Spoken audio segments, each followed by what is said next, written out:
Кеш жарық, кеш жарық.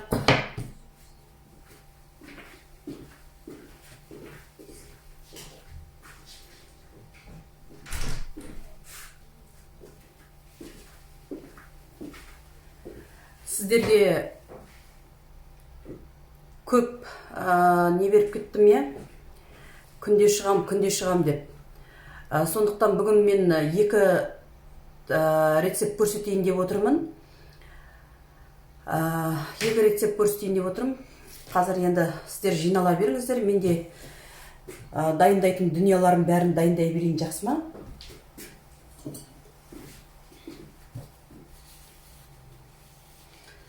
Мен алдында сіздерден сұрақ сұраған болатынмын, қандай тағам деп. Көбінесе жаңағы кеше айтқандан кейін ба білмеймін, анау чечевичный суп крем, және одан бөлек чечевичный суп крем, одан бөлек нені де сұрап жатсыздар, я? Тыквенный суп крем деп. Енді мен кеш жарық, Гаухар ханым, чечевичный суп крем деп сұрап жатсыздар, тыквенный суп крем деп сұрап жатсыздар. Енді мен екі рецепт болғаннан кейін сол асқабақтан бір сіздерге соқ көрсетейін деп жатырмын. Және асқабақтан жаңа өздеріңіз білетін тыквенный суп крем көрсетейін деп жатырмын. Енді сіздер өздеріңіздер білесіздер, я, асқабақ бізге пайдалы өнім, я, пайдалы өнім. Асқабақтың құрамында біздің иммунитет дейміз ғой, иммунитетімізді көтеретін көп дәрумендер бар. Әсіресе балаларға, мынау іш қатқанда деп жатамыз ғой, я, мынау печенді дейді, тазалайды деп жататын, мысалға, өте көп енді, әсіресе асқабақ өте көп. Енді алдында да айтып едім ғой, біз асқабақпен өскен балаларымыз негізі. Асқабақ біздің сүйікті тағамымыз болатын. Енді бір кездері болды, енді біз өтірік айтпаймыз, әбетте күнде асқабақ жейтінбіз. Қуырып жейміз, асып жейміз. Асып жегенде жаңа мантабаркаға салып, бала кезімізде асып та жейміз, қуырып та жейміз. Сосын тағы не картошкамен бөлек қуырып жейміз, ерекше қылып. Мантыға да салып жейміз. Сосын жаңа пирожки істеп жатқанда да жейміз. Сол енді жаңа асқабақтан бір әдемі нан жасап жатады ғой, енді олардың бәрін жасаған жоқпыз. Ол кезде жаңағы ата-анамыз енді ол анамыздың ненесіне ойына да кіріп шықпаған шығар. Әйтеуір біздің бала кездегі ең сүйікті тағамыңыз не десе, мен асқабақ деп айтарым. Асқабақтың жаңа өздеріңіз білесіз, тұқымын, қазір дәнектерін, мысалы, қазір сатылымда бар, я. Бұрында біздің кезімізде бір үлкен әдемі дәнектер болатын. Оны өзіміз жаңа пештің маңайына қойып, қыздырып, әдемілеп, оны да шағатын біздің шемішкеміз сол болды. Енді қазір енді барлығы дамып атқан кез ғой, но бірақ сол асқабақты біз ұмытпауымыз керек. Өйткені асқабақтың дәруменге өте бай екенін білесіз. Біріншіден, екіншіден ол асқабақ бізге пайдалы. Асқабақты күнде жей берсеңіз де болады. Мысалы, ана балалардың не дейді? Бір ауруы бар, сары ауру ма? Сондай ауырған балаларға, үлкендерге сол асқабақты беріп жатады. Сол асқабақтың өзі тапшы болып жатады. Енді біз асқабақтың ортасында өскеннен кейін асқабақ мен үшін өте жақын дейміз, тағам дейміз бе? Біреулерге енді Алматыдағылар енді алманы жақсы жейді. Бұрын Алматыға барған кезімізде ненің талдың түбінде жаңа үй иесі туысқан апайымыз ғой, енді соны күтіп отырмыз. Енді олар келем деген жұмыстан келетін болды ма білмеймін. Әйтеуір біз кішкентайымыз сөйтсек, соның ана есігінің алдында ғана алмалардың бәрін теріп пакетке салып алып, біз жеп жүрміз, рахаттанып, ана кәдімгі қуанамыз анаған. Сөйтсек жаңа Алматыдағы апайымыз жұмыстан келді ма, әйтеуір кеш сұранып келді ма білмеймін, әйтеуір біз келді дегесін естіп келіп тұр. Енді көршілері хабарласқан, ол кезде телефон жоқ. Сонда келгеннен кейін бізге деді, ойбай, жерден теріп алған алманы алмаңдар, жемеңдер дейді. Не үшін десе біз оны сиырға береміз, сиырларға, малбарға, көршілерге береміз деп. Сол сияқты жаныма біз үшін сол шірмеген алма емес демекші, шіріген алма біз үшін үлкен бір, ол да бір қуаныш сыйлаған бақыт болатын. Ал қазір сіздерге айтайын, мысалы қазір енді бізде мысалға Астанада кішігірім бір не жаңағы асқабақтар сатып атады ғой. Сол асқабақтарға шынымды айтсам көңілім толмайды. Енді амал жоқтың қасы болғаннан кейін біздің жақтың асқабағын әкелсең, ол асқабақ мынандай, не шаба алмайсың, не кесе алмайсың, но бірақ дәмі деген өте керемет. Оның дәміне ештеңе жетпейді. Сол сіздерге айтайын деп отқаным, жаңағыдай асқабақтың анау кішкентай біздегі сатылып тұрған кішігірім мынандай асқабақтардың бәрі не дейді жаңағы, сол малға беретін асқабақтар ғой. Амал жоқ, енді соғанда зар болып қаламыз. Енді сондай асқабақпен жасап жатырмын мен қазір просто бала кезіміздегі мынандай асқабақтарды ойлап жатырмын да. Амал жоқ, енді қайтеміз, барға қанағат дейміз, солай ма? Ал жақсы, сабаққа кірсеміз ба? Эфирді сақтап қоямын, но бірақ сіздер менімен бірге осы прямой эфирде отырып көрсеңіздер тіптен жақсы болар еді. Жақсы.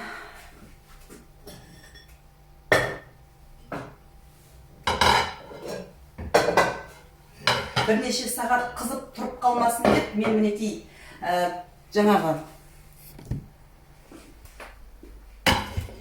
мына пештерімді қыздырып қойған жайым бар.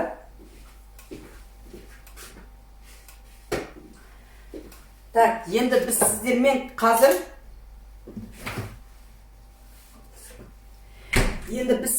қазір тыквенный суп-крем дедік қой, ол тыквенный суп-крем жасаудың өзінде де қазір біз біраз уақыт күтіп қаламыз. Сондықтан қалған әңгімені, сұрақтарымыз болса, оны кейінгіге қалдырайық. Біз тыквенный суп-кремді дайындай берейік сіздермен.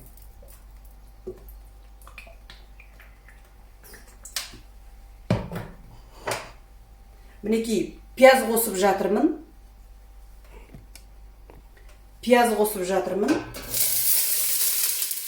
Мен жаңа сіздерге айтқан болатын, пешімді қыздырып қойған болатын, Кейде қызу ұшында көп ұзақ уақыт кетіп қалады.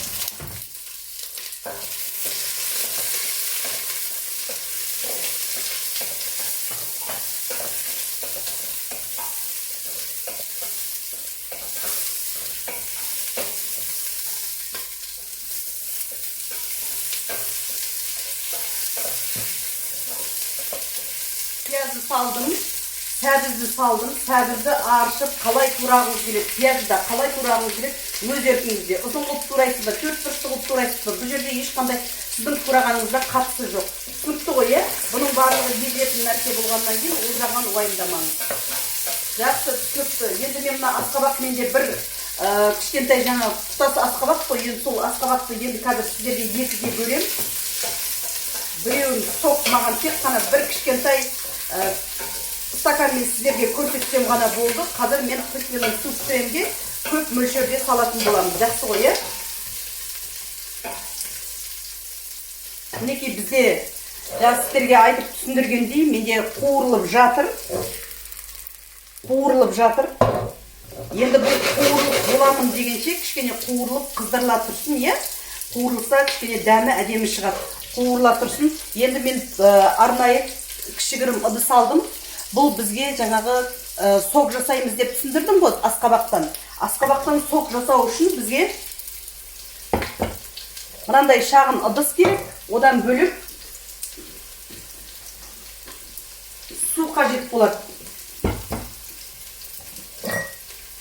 Өздеріңізге айтып өткендей, бізге өте көп мөлшерде емес, ары кетсе бір стакан дейміз ғой, бір стаканның көлемінде. Енді осының ішіне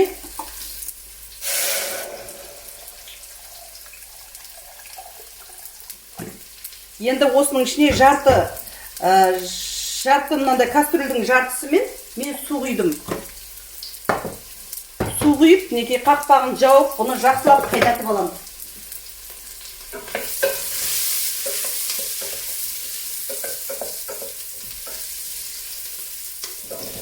Енді мінекей асқабақты салып, тағы да жақсылап қуырып аламыз.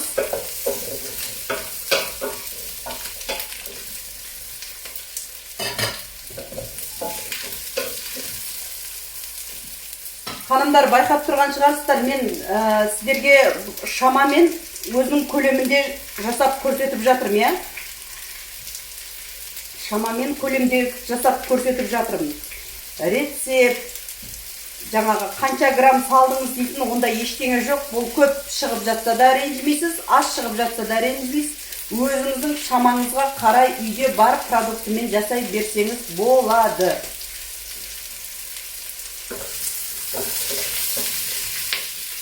Бұл жерде сіз нені үйренесіз? Бұл жерде сіз тағамды қалай жасалу түрін дейміз ғой, соны үйренесіз. Сонда сіз өзі жаңағыдай мына калькуляциясын немесе оның қанша грамм салды екен, мынаны бүйтіп деп ойланып отыратын болсаңыз, әр тағамның жасағанда сіз калькуляциясын есіңізге алып тұратын боласыз. Калькуляциясыз сіз жасай алмайтын боласыз. Ал егер сіз примерно структурасы қанша болды, қалай жасалынып жатыр, соны білсеңіз, сізге өте тез оңай, үйренуге оңай болады. Түсінікті ғой, сұрақтарыңыз бар болса, тағы сұрай бересіздер.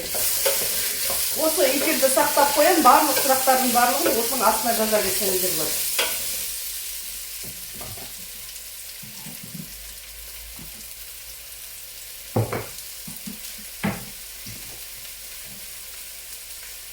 Мінекей, кішігірім тұз салдым.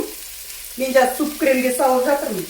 Ал соққа мен ешқандай ештеңе салған жоқпын, тек сол баяғы тұзбен, сумен асқабақты ғана салып қойдым.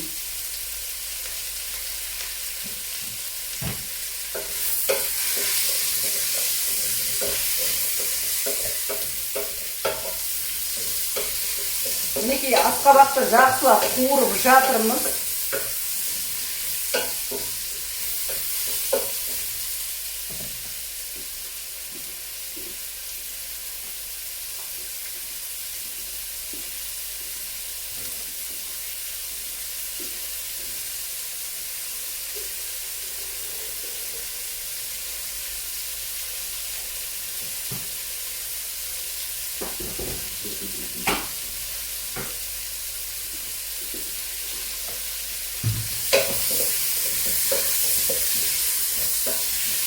Мінекей, енді қуырып болса, біз асқабақтың ішіне су құямыз. Суды көп мөлшерде құймаймыз. Көп мөлшер емес, мынау асқабақ батып тұрса болды. Түсінікті ғой, асқабақ бізге батып тұрса болды.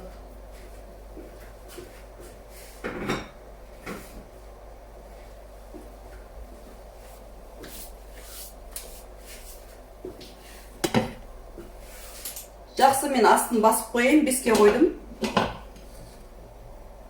Мұна бізде қайнай берсін. Сұрақтарыңыз болса, сұрай беріңіздер.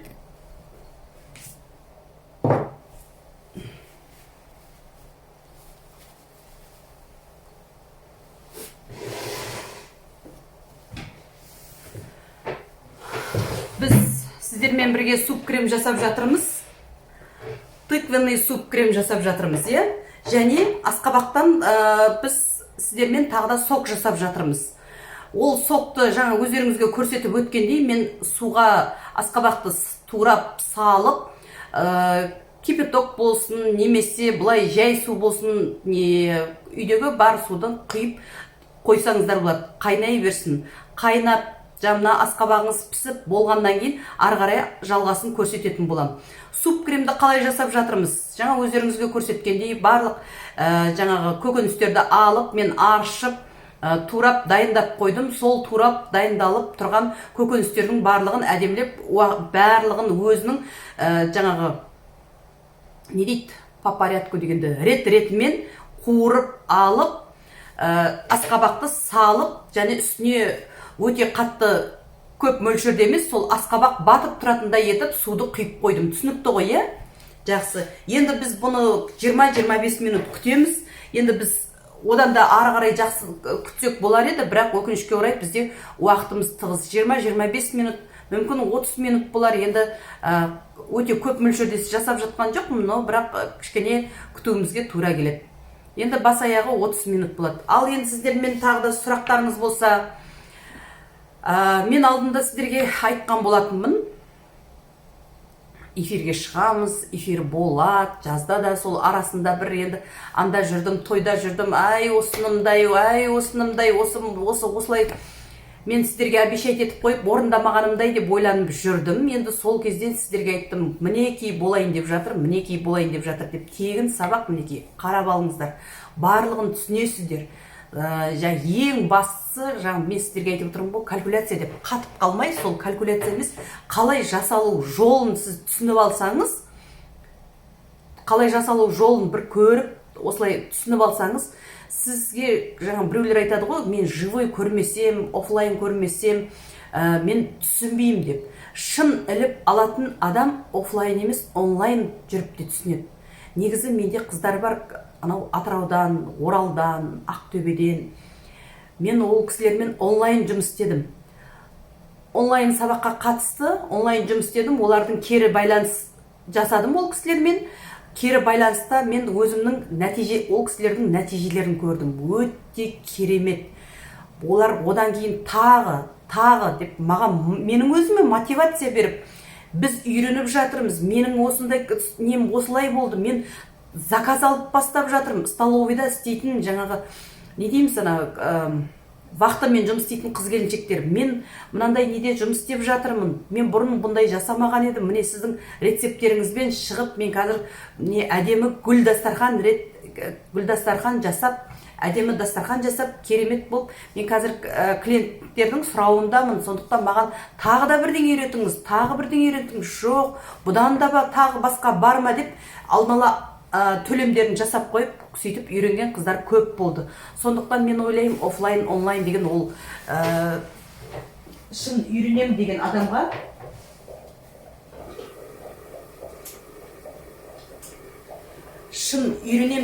деген адамға офлайнда, онлайнда оның барлығы не дейміз,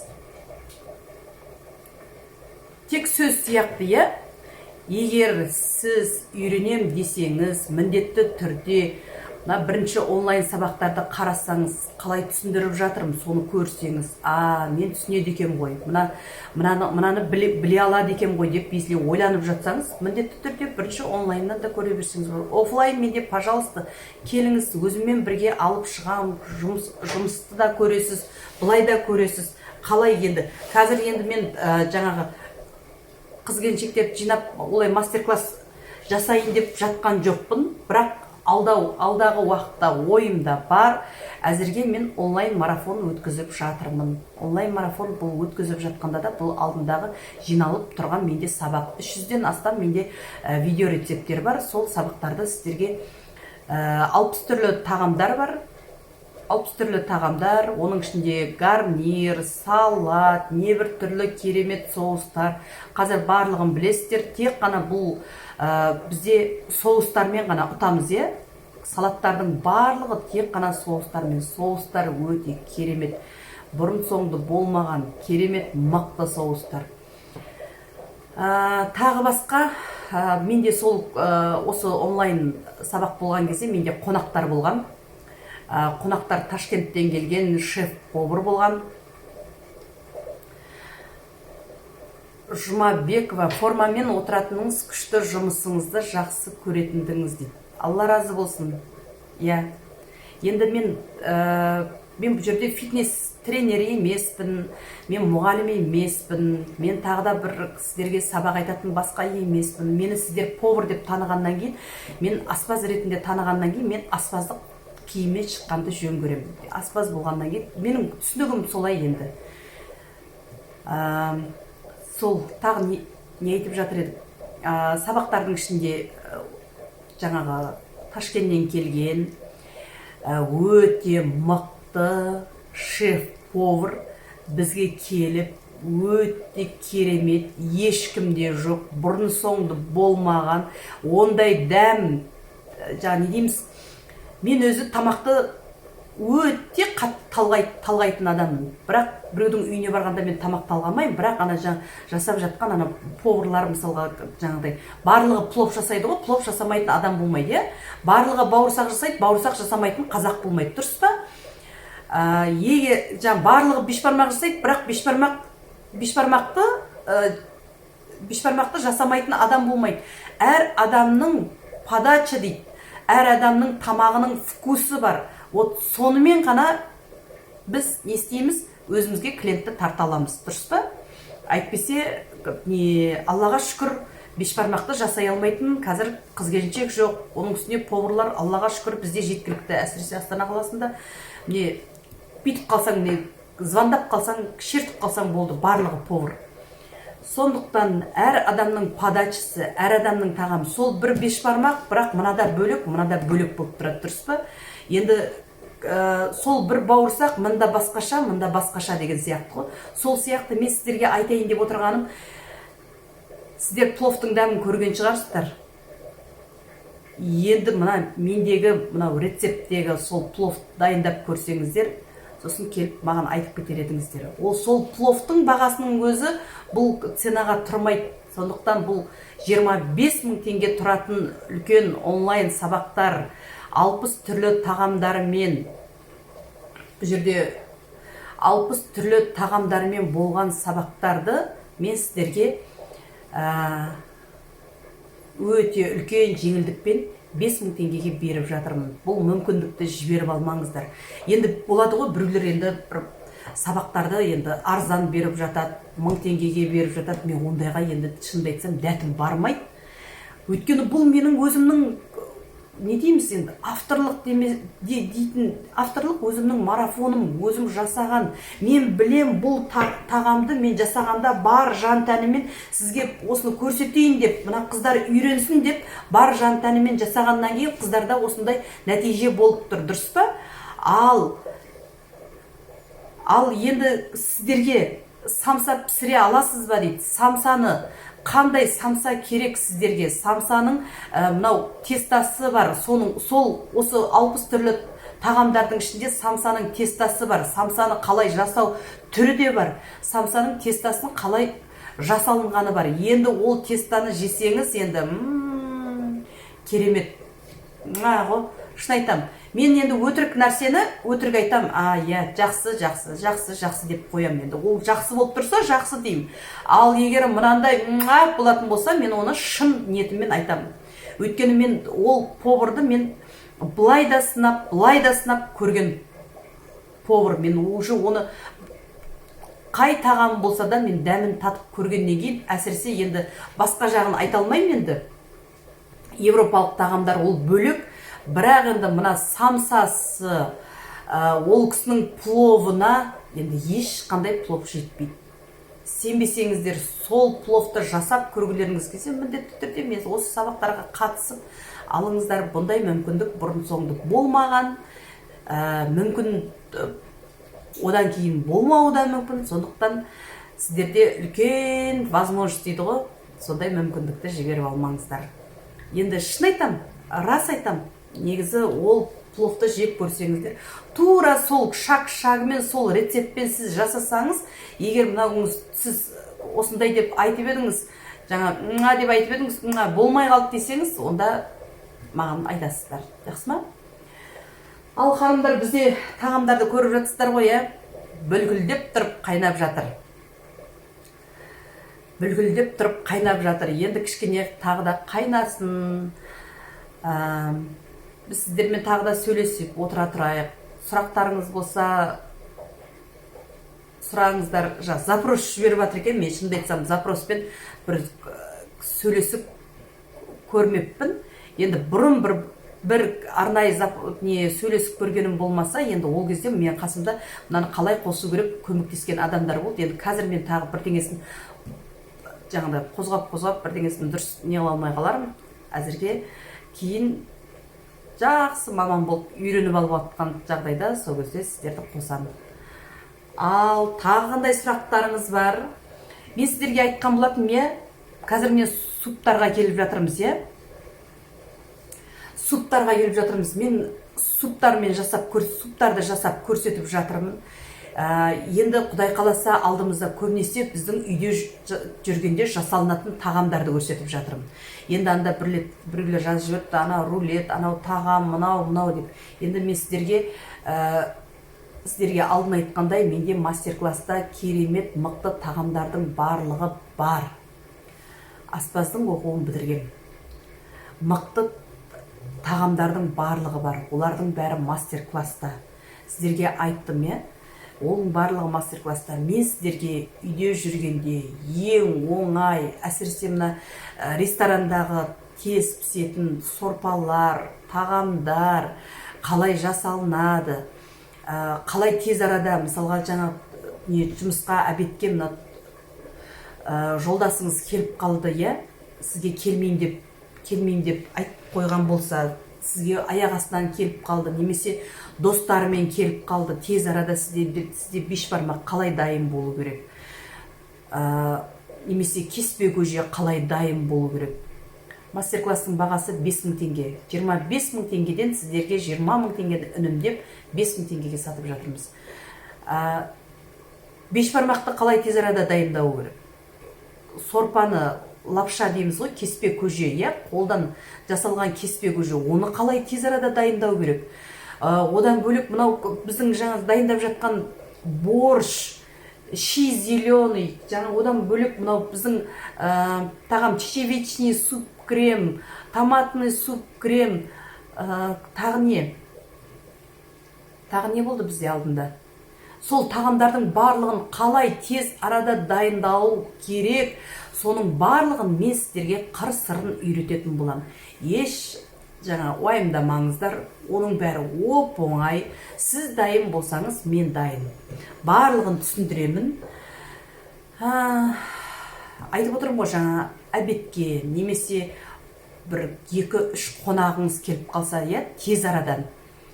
тез арада 2-3 қонағыңыз келіп қалып жатса, немесе обедке жолдасыңыз келіп қалып жатса, сіздің тамағыңыз дайын емес, баламен үйде жүрсіз, ондай кезде 10-15 минуттың ішінде тамақ қайдан дайындайсыз? Сіз дайындай алмайсыз, дұрыс па? Прямой эфирді үзбей көріп отырыңыздар. Мен сіздерге 10-15 минут емес, 10 минуттың ішінде сіздің тамағыңыз қалай дайындалу керектігін барлығын түсіндіремін. Мен сіздерге деп жаңағы не қылып жіберетін палочка емеспін, бірақ сол палочканы сіздің қолыңызға өзіңізге берем, ар жағында уже палочкамен өзіңіз жұмыс істей бересіз. Самый главный айтып отырмын ғой, мына жаңағы қалай тағамды жасалудың өзі, қалай мына сіз біреулер болады ғой, калькуляция деп. Калькуляция да бар, бірақ сол калькуляцияға сіз қатты жабысып қалмай, мына структура дейді ғой, соны біліп алсаңыз, мына қалай жасалу жолын, техникасын біліп алсаңыз, сіз ары қарай өзіңіз алып кетесіз. Өзіңіздің фантазияңызды қосасыз. Менен асып түсуіңіз де мүмкін. Жаңа сіз өзіңіздің де фантазияңыз мүмкін жаңағыдай бір жерде жиналып тұрған шығар. Ол жерде менің фантазиям ойнамай қалуы да мүмкін. Бірақ сол үшін не керек? Сіз менің 1-2 сабағымды, мынау тегін өтіп жатқан сабақтарды қарап жіберсеңіз, барлығы сізге түсінікті болады. Мен сіздерге алдында айтқан болатын, мына тағамды біз не істейміз, алып қоямыз деп. Арнайы пакеттерге саламыз, немесе ыдыстар бар, арнайы ыдыстар. Ыдыстарға саламыз, сөйтіп морозильникке қоямыз дедік. Бүгінде сіздерге мынау жаңағы тыквенный суп-крем жасап жатырмыз ғой. Бүгінде оны сіздерге түсіндіретін болам, көрсететін болам. Ары қарай қалай жасалу жолын.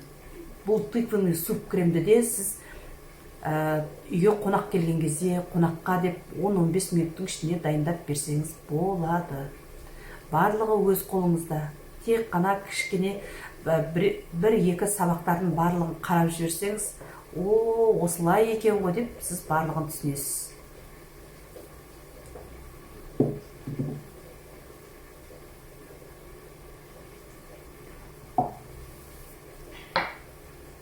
Енді бізде асқабақ тез пісетін тағам, бағана өздеріңізге айтқам, дәруменге өте бай тағам.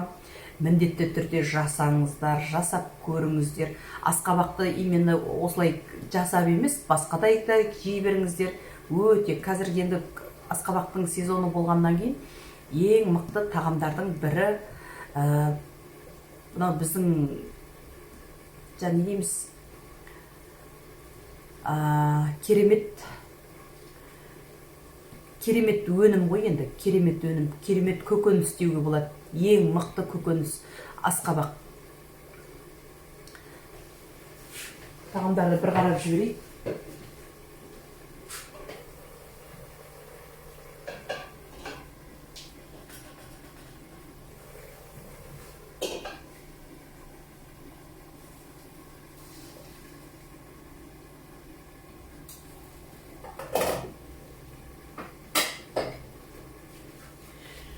Кішкене 5 минут күте тұрайық.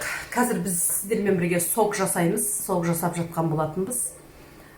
Қазір сіздермен бірге сок жасаймыз.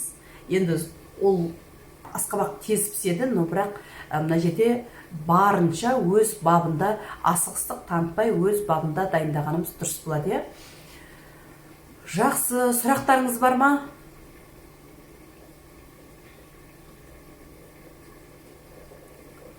Сұрақтарыңыз болса.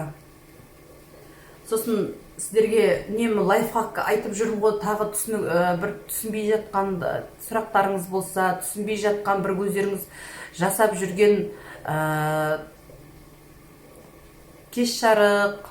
Жанна ханым, мінекей бізде Нұрбергенова деген мынау Жанна ханым өте керемет нутрициолог.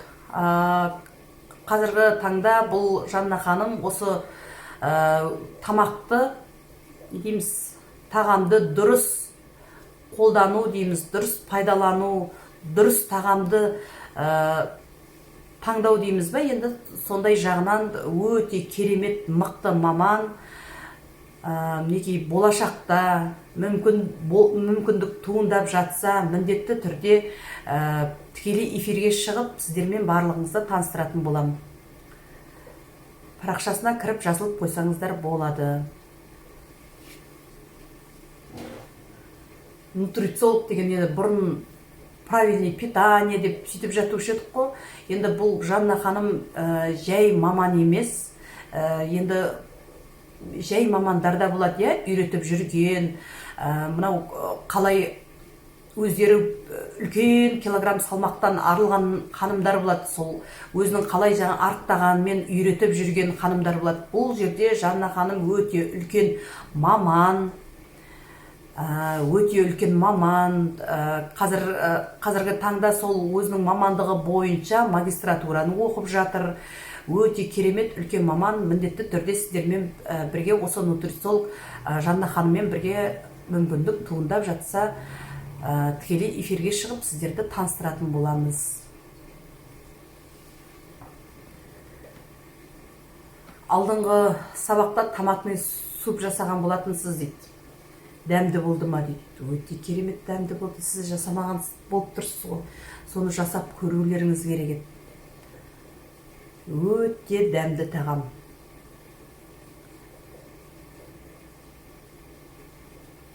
Бүгін енді біз сіздермен томатный суп крем, тыквенный суп крем жасап жатырмыз. Асқабақтан жасалынатын крем суп дейміз ғой, соны жасап жатырмыз. Ал біздің енді қазір мынау неміз асқабақтан жасайын деп жатқан сок дайын болып қалды. Біз ары қарай жалғастырайық. Енді мен қазір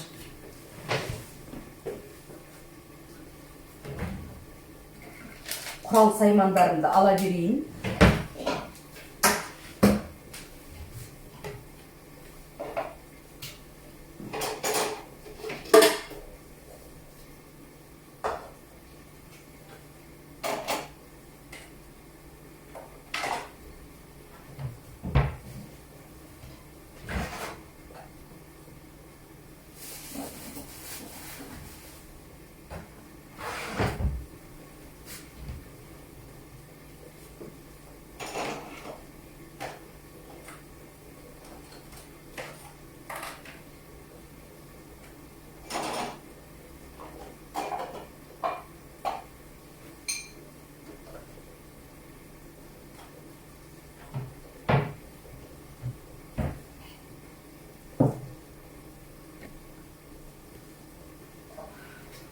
Негізі блендер болса жақсы болып кетер еді. Блендер болса, өкінішке орай менің блендерім студияда қалып қойды. Сондықтан қолымызда бар барымызбен базар боламыз. Түсінікті ғой, иә? Мінекей.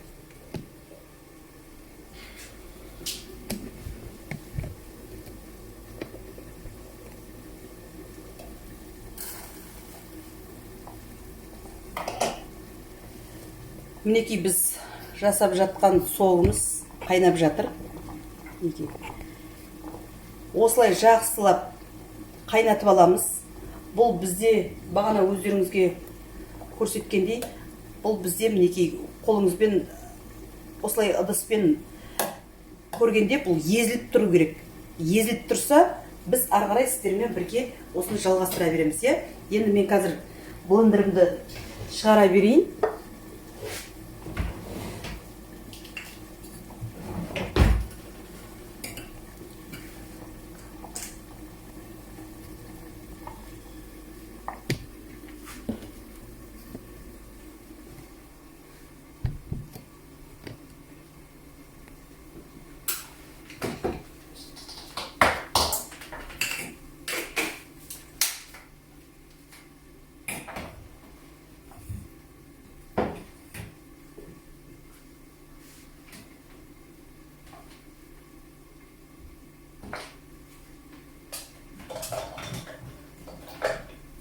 Негізі бұл бізде ыстық.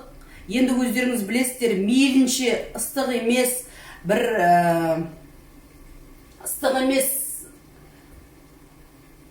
кішкене суытып алсаңыз, өзіңізге жақсы болар еді.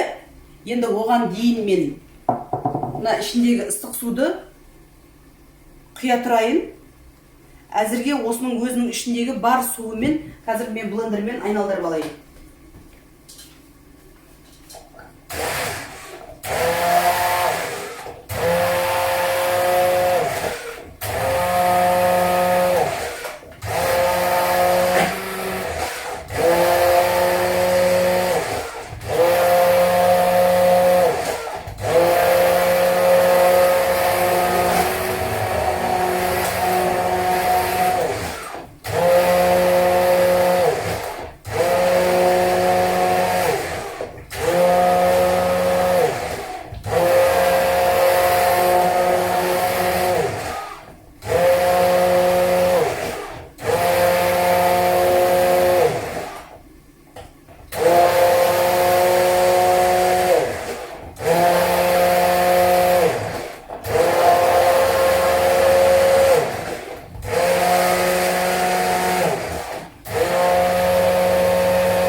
Егер сіздерде қою болып кеткен жағдайда, үстіне су құйсаңыз болады, қайнаған судан. Мінекей қараңыздаршы, өте керемет әдемі. Бұның ішіне мен ештеңе қосқан жоқпын. Қазір енді суыса өте керемет болар еді. Енді өкінішті, енді әзір суымай тұр. Егер қою болып кеткен жағдайда, кәдімгі өзі үйде тұрған қайнаған суды қолдануларыңызға болады. Мен енді ары қарай сіздерге жалғасын көрсетейін.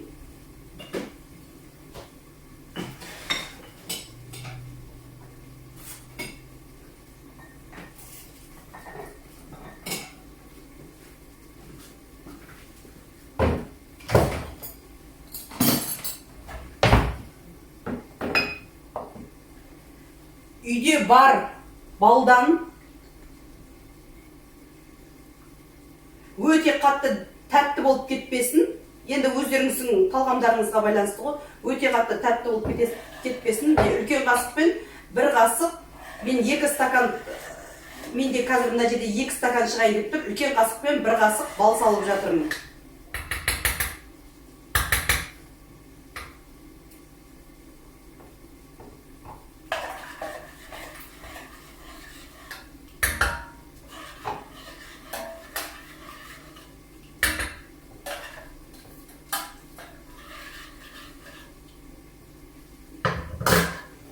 Әсіресе балаларға өте керемет болады.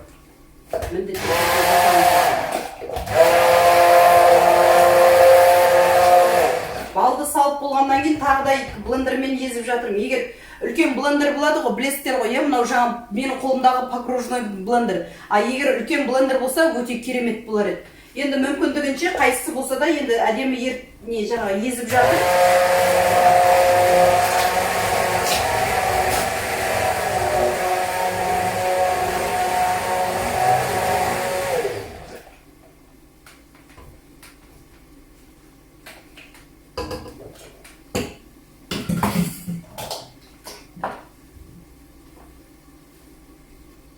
Мінекей енді кішкене суысын, кішкене ғана суысын, мінекей мен сіздерге қоюлығын көрсетіп жіберейін.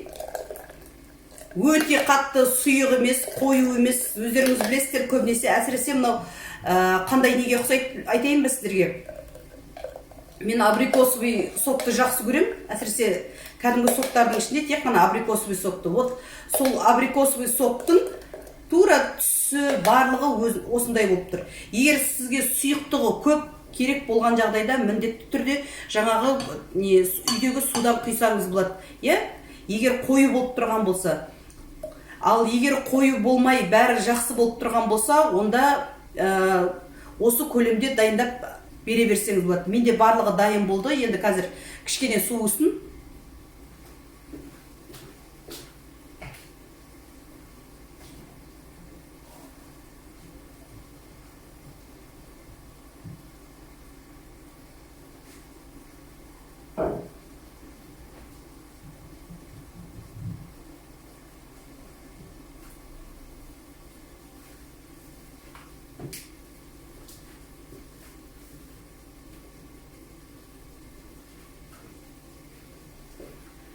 Жақсы, енді біз тағамызды көріп жіберейік.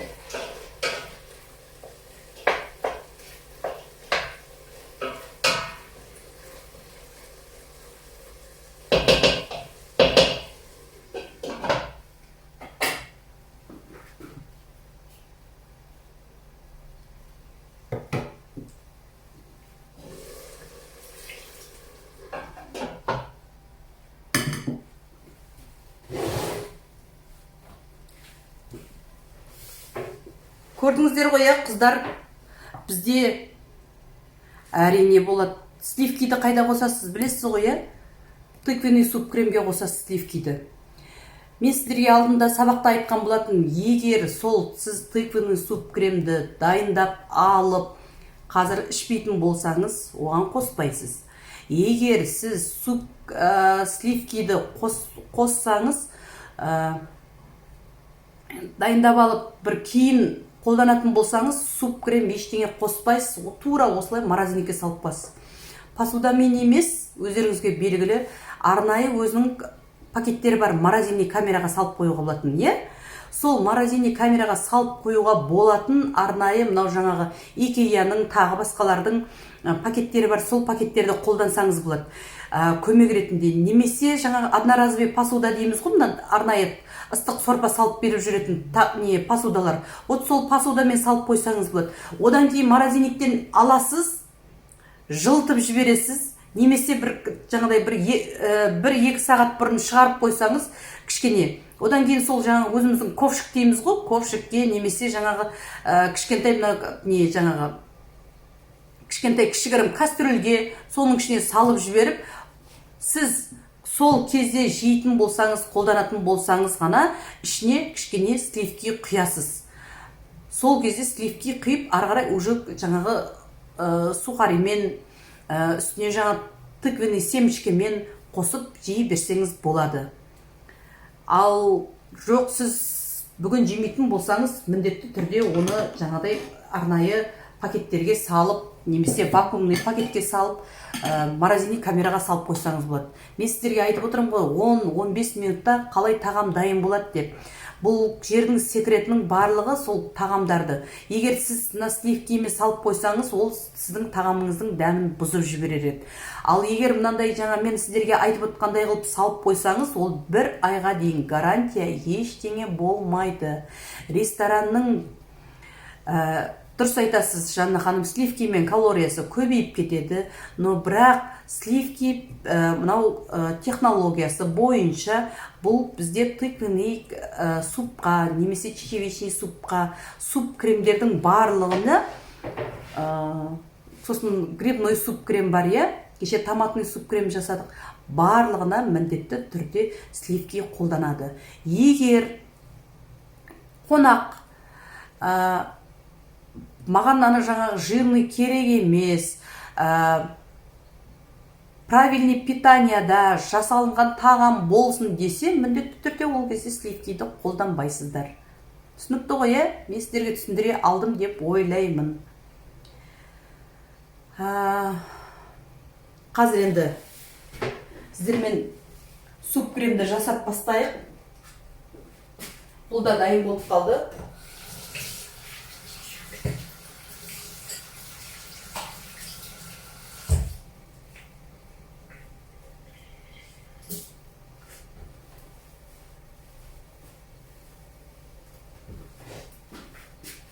Жақсы. Бұл да бізде дайын болып қалды.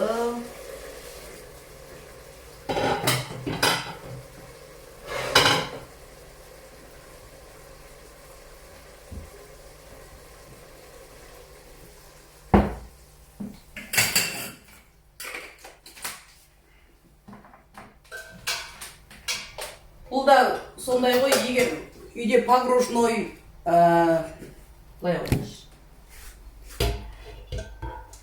бұл да сондай, бағана өздеріңізге айтып өткендей, үйде погружной осындай, блендер, немесе анандай үлкен блендер, немесе жаңағы үйде болса, жаңа не дейміз, термомикс па, қайсысы болса да, сонымен өзіңізге ыңғайлы блендерді қолдана берсеңіз болады. Қайсысы деген ешқандай жоқ. Бұл именно мынандай алыңыз, осы болмаса болмайды деген ондай бізде қағида жоқ. Мүмкіндігінше үйде бар ыдыстарды қолданамыз, үйде бар жаңағы блендерлерді қолданамыз, түсінікті ғой. Енді осы біздің қайнады, пісті, дайын болып тұрған мынау жаңағы супымызды әдемілеп, жақсылап біз осылай езіп аламыз.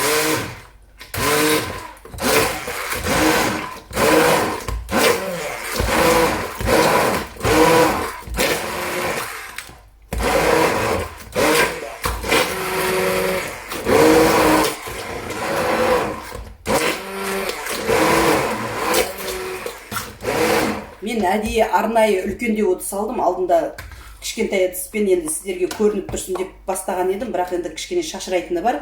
Ондай жағдайда кішкене бір осындай бір үлкенде отыз алып қолдана берсеңіздер болады. Сақтап қоям, қанымдар. Міндетті түрде осы тікелей эфирдің астына өздеріңіздің бұл да асқабақ.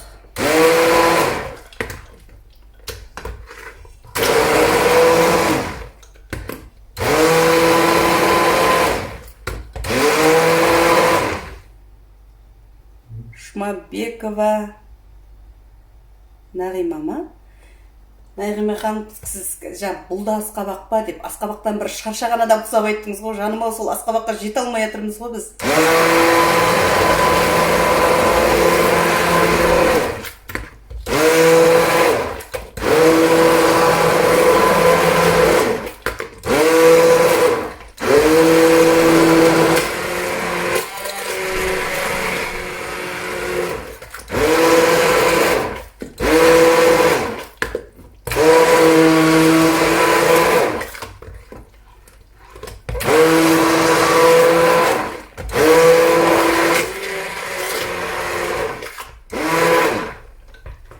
Мен бағана сіздерге көрсеткенде тұз бұрышты салған болатын, тұз бұрышты. Қазір мен сіздерге айтып отырмын ғой, бұл тыквенный суп крем бізде дайын емес. Дайын, но полуфабрикат дейміз ғой, тура солай болып тұр бізде. Дайындау үшін қазір мен сіздерге көрсетемін. бір айналдырып өтейін.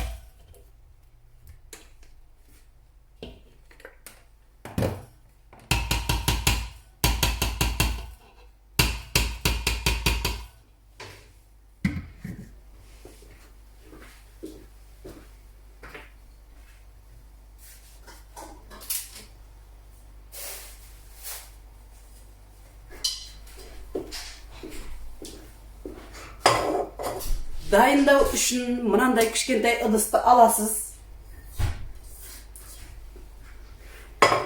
Кішкентай ыдысыңызды аласыз. Сізге қанша порция керек? Мінекей.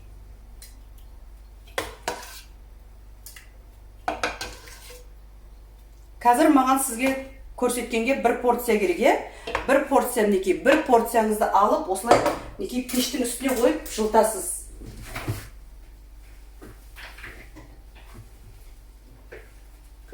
Пештің үстіне қойып жылытасыз. Алдында мен сіздерге айтып түсіндірген болатын, егер сливкиді қолданған кезде негізі президент сливкиіне ештеңе жетпейді. Президент сливки ол бірінші орында. Жоқ, сізге басқа сливкимен қол жетімді бағада қажет десеңіздер, онда мастер шефті қолдансаңыздар болады. Және одан бөлек мынандай 33%-тік Чудское озеро деген мен сливкиді қолданып жатырмын. Бұл маған уақытша. Егер мен үлкен пачканы алып ашып қойсам, ол текке бұзылып кетеді. Түсінікті ғой, е? Сіз көп қазіргі уақытта қолданбайтын болсаңыз, ол сізде көп тұрып қалады, немесе ашып кетеді, немесе бекерге жаңағы сіздің ақшаңыз рәсуа болып кетеді. Сол үшін не істейміз? Біз өзімізге қажетті ғана жаңағы мынандай ыдыста қолданып жатырмыз. Мінекей.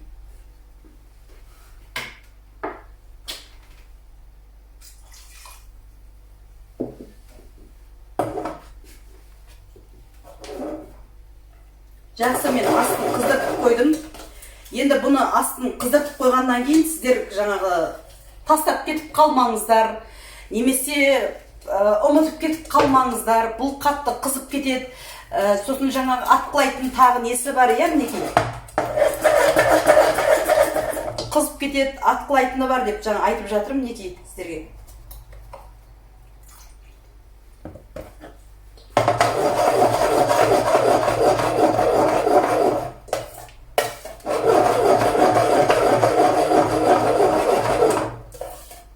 Осы арада сіз тұзын көресіз. Қандай керемет. Тұз, бұрыш артық ештеңе керек жоқ. Сол бағана біздің көз мөлшерімен салған тұз бұрышымыз бізде жеткілікті болып тұр. Отты қатты қыздырып қойған болатын мен, өйткені қатты қызып тұрған оттан мынау сізге қарай атқылайды, сондықтан абай болыңыз.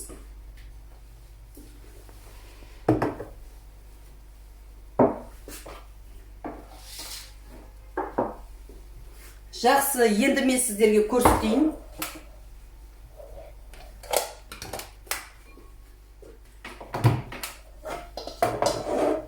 Тағы бір қайнатып жібереміз.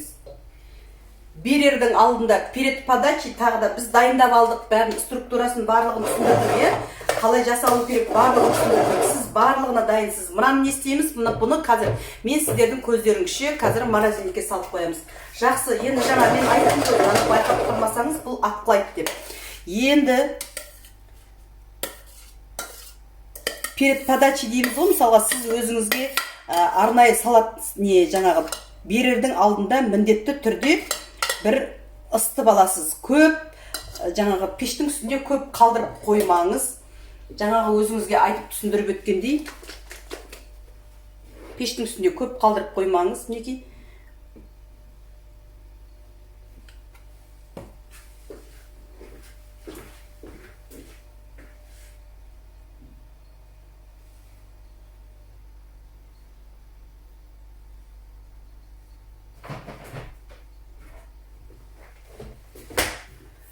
Сіздер ойлап қалатын шығарсыздар, осы шөпті қайдан алып жүр деп. Мынау менің өзімнің өсіріп қойған рукколаларым, мінекей. Кішкентай бұл микрозелень сияқты болып тұрады, мінекей. Осындай өсіріп қойсаңыздар да болады. Көп уақытта алмайды, не балконда жай өзінен өзі қарапайым тұрады. Ешкімге сізге мешайт етпейді. Егер өсіріп жатсаңыздар. Егер өсіріп жатқан болсаңыздар, керемет. именно руккола емес, одан бөлек тағы да басқа өзіңізге көңіліңізге ұнаған мінекей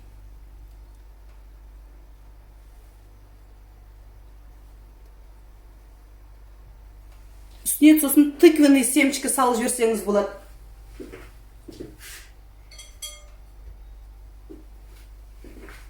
Болмаса менің мынау жаңағы дайындап қойған үйде балаларға деп, егер қажет деп жатсаңыздар, үйге балаларға деп дайындап қойған жаңағы менің сухариларым бар.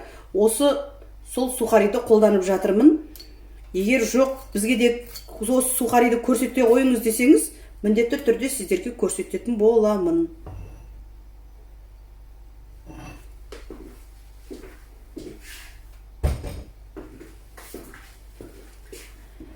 Мінекей ас болсын.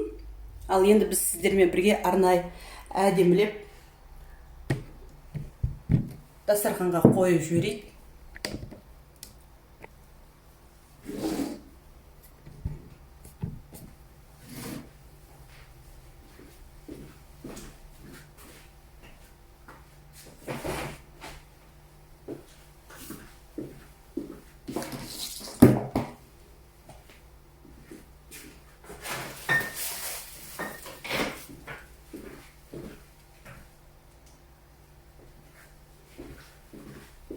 Уақытымыз өтіп кетпесін.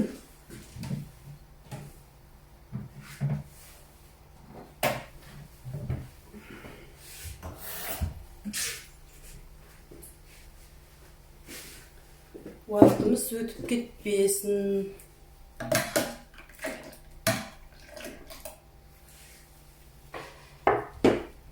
Мінекей ханымдар, сіздермен бірге жасаған мынау біздің жаңағы тыквенный сок.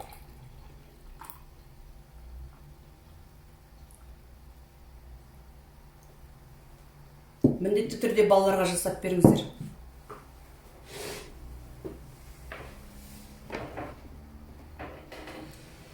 Күшті келсек бола ма дейді. Маған ба? Келіңіздер. Күтем.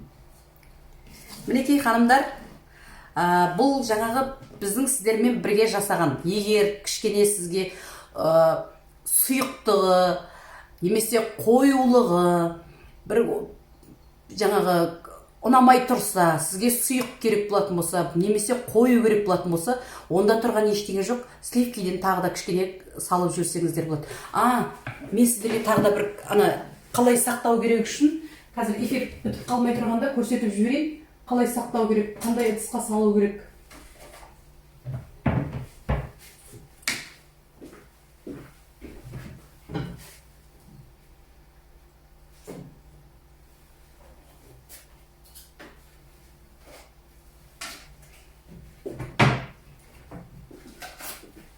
Бағана өздеріңізге айтып өткендей, жаным-ау, міне ғой, суп қой міне. Сок пен суп, сок пен суп. Өздеріңізге айтып өткендей, мынандай ыдыстарыңыз болса, міндетті түрде осындай ыдыстарыңызды қолдансаңыздар болады. Менің жаңағы мынау ішіне сливки құйғаным мынау бөлек болатын. Сливки құйғанды сіз сақтамаңыз, ол сізде жаңағы морозилікте жақсы сақталынбайды. Ал мынау жаңа сіздермен бірдей отырып осы жерде дайындалған. Мен алдында ыстық болып тұр деп томатный сокты көрсетпеген болатынмын. Томатный сокты көрсеткен жоқпын, бірақ саласыздар деп мен сіздерге түсіндірдім. Ал енді мынау тыквенный сокты мінекей осылай тыквенный суп кремді. Дұрыстап айтайыншы, қазір сокты дегенге сок деп.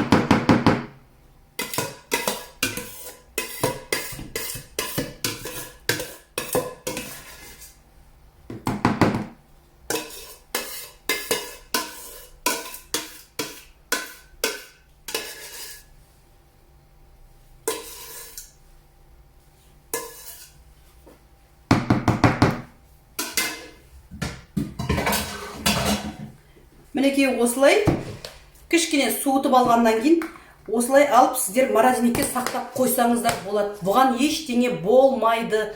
Ханымдар, егер мынаны алып қолданатын кезде бағана қалай қолданатынын айттым, егер осының өзінен 1,5-2 порция шығады. Негізі суп кремдердің ыдысы мынандай сапар кесе емес, осыдан кішкентай ғана чебурашка деп алдында мен сіздерге айтқан болатын. Осының кішкентай ғана, иә. Негізі суп кремдердің нормасы 220-250 грамм болу керек. А мынау бізде уже 350 сондай болып кетті. 350-300-ден асып тұр бізде. Негізі 250 болса жақсы болады. Сок кішкене ыстықтау.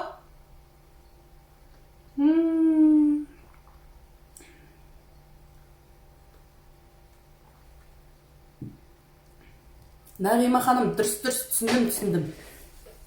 Сок енді керемет. Міндетті түрде жасап көріңіздер. Негізі бұл сокты білесіздер ма? Мен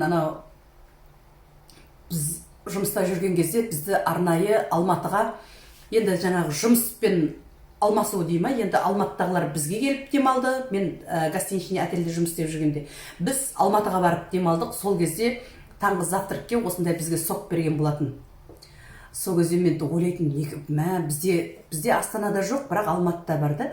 Айналып келгенде сол бір не ғой, жаңағыдай, не дейміз енді, ресторанды байқап отқан, отель осын байқап отқан үлкен бір кісі ғой. Неужели осы жақтан біздікінен жасатпақсызға деп.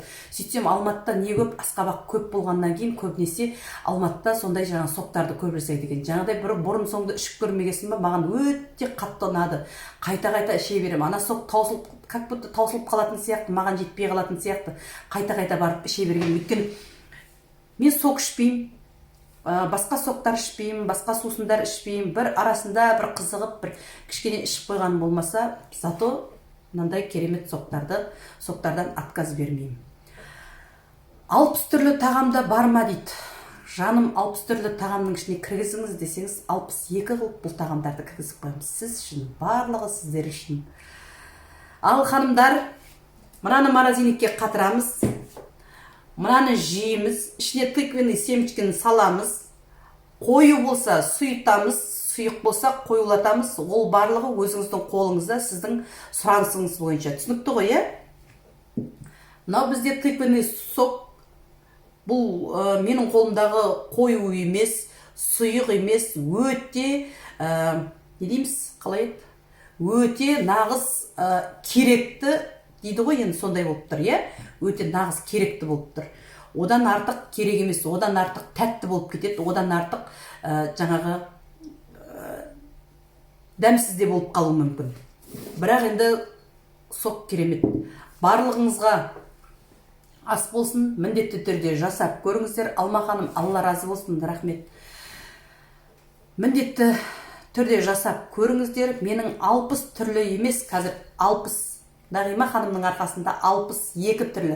Нағима ханым маған керемет идея берді. 62 түрлі тағамдардың барлығын міндетті түрде 20 мың теңгені үнемдеп 5 мың теңгеге сатып алып оқыңыздар, үйреніңіздер. Міндетті түрде кері байланыс болады. Мен сіздермен қай уақытта түн болсын, күн болсын, мен жаңа заказға шыққан мынау Атырауда жүрген ханымдар, мен қазір жұмыстамын, сіз бізге жазып жіберіңіз, мен қазір вахтадамын, мен көре алмай жатырмын деп қойып, ертеңнен вахтадан шыққаннан кейін түннің ішінде мен жұмыстан келіп едім, сағат 2 болсын, 1 болсын, жұмыс ренжімеңізші, бірақ түннің ішінде деп тұрып звондайтын.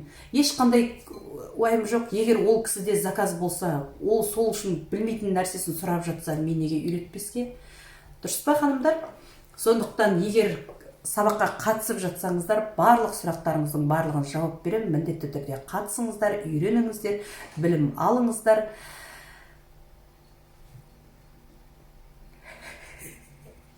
Нағима ханым WhatsApp-қа шығады дейді. Жақсы күтемін сізді. Үйреніңіздер, білім алыңыздар, барлығыңызға сәттілік, Алла разы болсын. Аяғына дейін тыңдап отырған ханымдарға міндетті түрде жасап көріңіздер. Ең керемет мықты дәрумендер бұл біздегі. Сау, саламатта болыңыздар. Келесі кездескенше, келесі сабақтан қалып қоймаңыздар. Тағы да айтып жіберейін, сіздерді қимай жатырмын, ханымдар. Осы постты мен сақтап қойын, мүмкіндігінше жүрекшелеріңізді басып, комментарийларыңызды жазып отырсаңыздар, келесі сабақ бұдан да от болады сіздерге. обещаю дей ма. Сау саламатта болыңыздар, барлығыңызды жақсы көрем.